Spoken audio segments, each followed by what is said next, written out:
Alors, quand on voit l'enfilade de cette classe, on se dit mais quel travail il y a eu en 4 ans. Et même s'il y a des hauts, des bas, même si c'est jamais facile, bravo à l'organisateur. Merci aux gens de la DDE d'avoir permis ça, d'avoir osé ça et d'avoir mis ça en œuvre. J'avoue que Colbert et Vauban étaient assez visionnaires pour nous laisser juste la place de pouvoir rentrer dans le bassin Vauban. Non, c'est merveilleux pour le spectacle, c'est merveilleux pour cette course qui prend une telle ampleur. Et pas que dans les ultimes, hein. Très honnêtement, quand on va voir les classes 40, quand on voit les IMOCA, quand on voit les multi 50, et tous réunis dans le même bassin, je trouve que bravo à l'organisateur. Vraiment, vous avez fait... faut être pugnace, il faut y croire, il faut mettre les choses en œuvre, mais on retiendra ce joli bassin.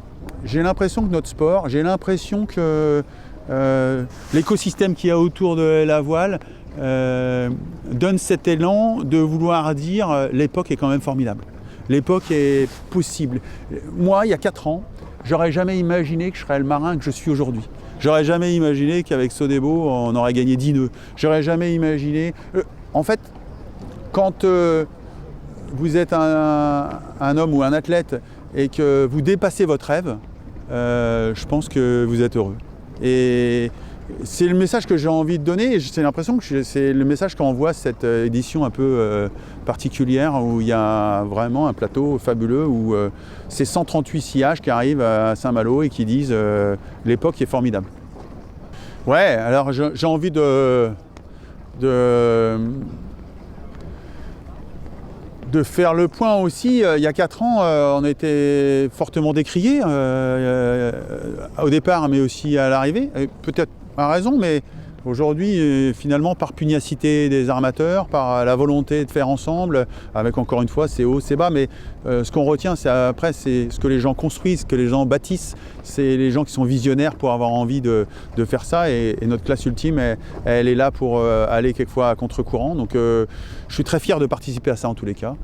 C'est vrai que le niveau est monté incroyablement. Je ne pense pas qu'il y en a aucun d'entre nous qui pensait qu'on aurait autant progressé tous ensemble, mais ça veut dire aussi que les équipes travaillent beaucoup, elles échangent, elles se stimulent, et cette édition en multi avec ces bateaux va être historique.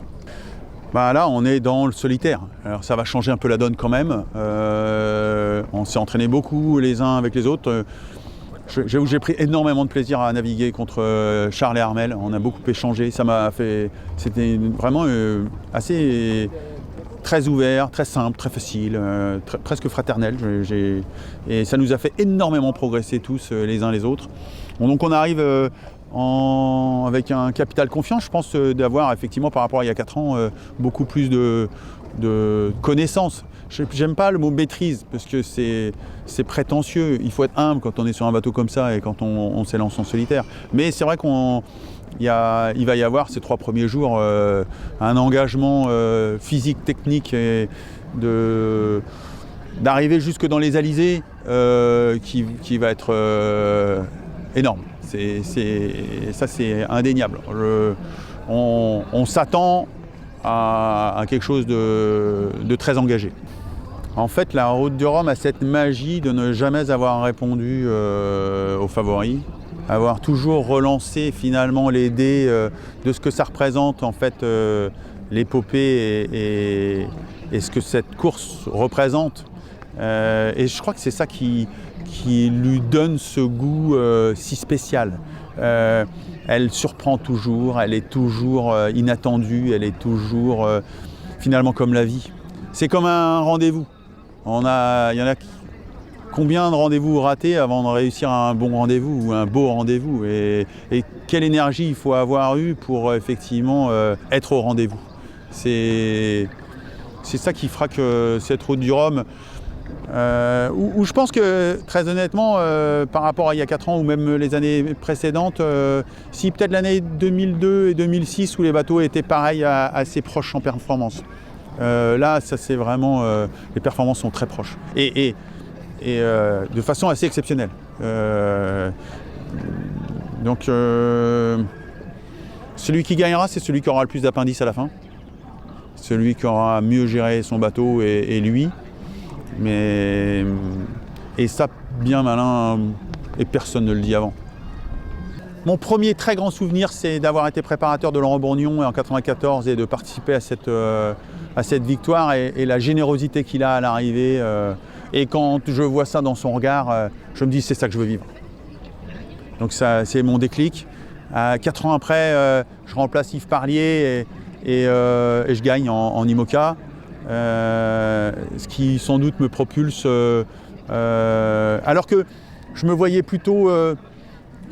parce que je m'épanouissais énormément dans le fait de servir un groupe et un leader et je ne me voyais pas en tant que leader. Et puis là, je fais la rencontre de ma vie avec cette entreprise Sodebo, avec ce couple, puis avec leurs trois filles et ces 3 sœurs qui changent ma vie, qui me font grandir, qui me font évoluer. Et là, à travers la route du Rhum, ensemble, on va avoir vécu le meilleur et le pire. On va avoir fait 3 podiums. On va avoir touché un cargo, on va avoir abandonné une fois.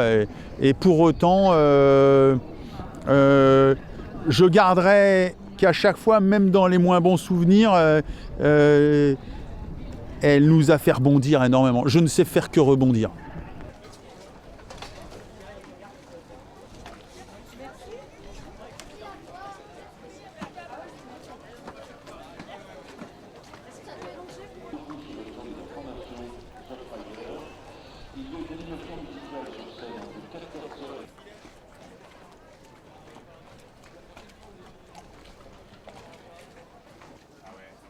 En haut, prenez un autre.